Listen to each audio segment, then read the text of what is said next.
ज्ञान मंथन में आपका हार्दिक अभिनंदन करते हैं। और आज हम आपको बताएंगे महाभारत के सबसे बड़े योद्धा कर्ण और अर्जुन इन 4 कारणों से बन गए थे एक दूसरे के दुश्मन। दोस्तों, महाभारत जिसमें कई पात्रों से जुड़ी कई कहानियां हैं, महाभारत के अंत के साथ ही कलयुग का आरंभ हुआ था। महाभारत में कर्ण और अर्जुन की अपनी एक अलग कहानी है। बचपन से ही कर्ण खुद को अर्जुन से बेहतर और कुशल योद्धा मानते थे।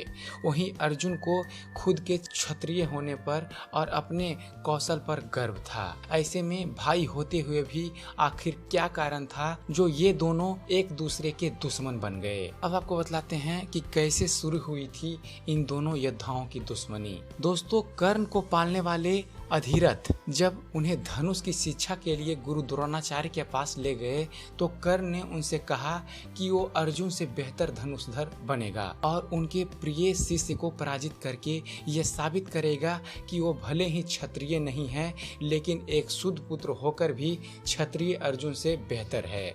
लेकिन द्रोणाचार्य ने कर्ण को शिक्षा देने से मना कर दिया।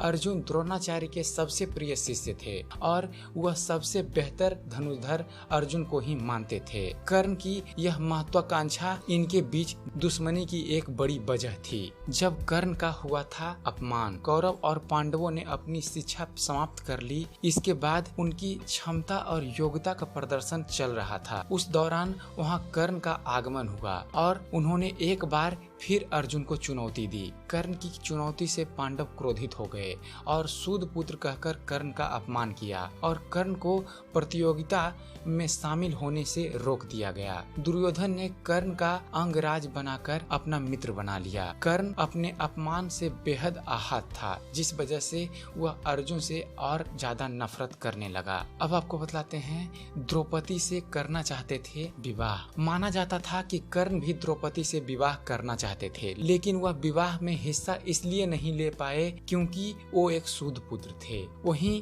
अर्जुन ने स्वयंवर में न केवल भाग लिया बल्कि उसे जीत भी लिया और द्रौपदी उनकी पत्नी बन गई। कहा जाता है कि जब ध्रुत कीड़ा का खेल चल रहा था उस दौरान द्रौपदी को दांव पर लगाने के लिए कर्ण ने ही कहा था। द्रौपदी का अपमान कौरव पांडवों के बीच युद्ध का कारण बना। वहीं कर्ण और अर्जुन की शत्रुता को और भड़काने का भी काम किया। द्रोणाचार्य ने उड़ाया था कर्ण का उपहास। अज्ञातवास समाप्त होने के समय जब विराट का युद्ध हुआ था उस समय अर्जुन ने अकेले ही पूरी कौरव सेना को परास्त कर दिया। इस घटना के बाद द्रोणाचार्य ने कई बार कर्ण का उपहास किया था और यह साबित करने का प्रयास किया कि अर्जुन कर्ण से श्रेष्ठ हैं। तो आशा करता हूँ आपको हमारा ये वीडियो पसंद आया होगा। अगर जो आपको हमारा वीडियो पसंद आता है तो हमारे चैनल को सब्सक्राइब करना ना भूलें। हमारे चैनल को सब्सक्राइब कीजिए और देखते रहिए, जानते रहिए। धन्यवाद।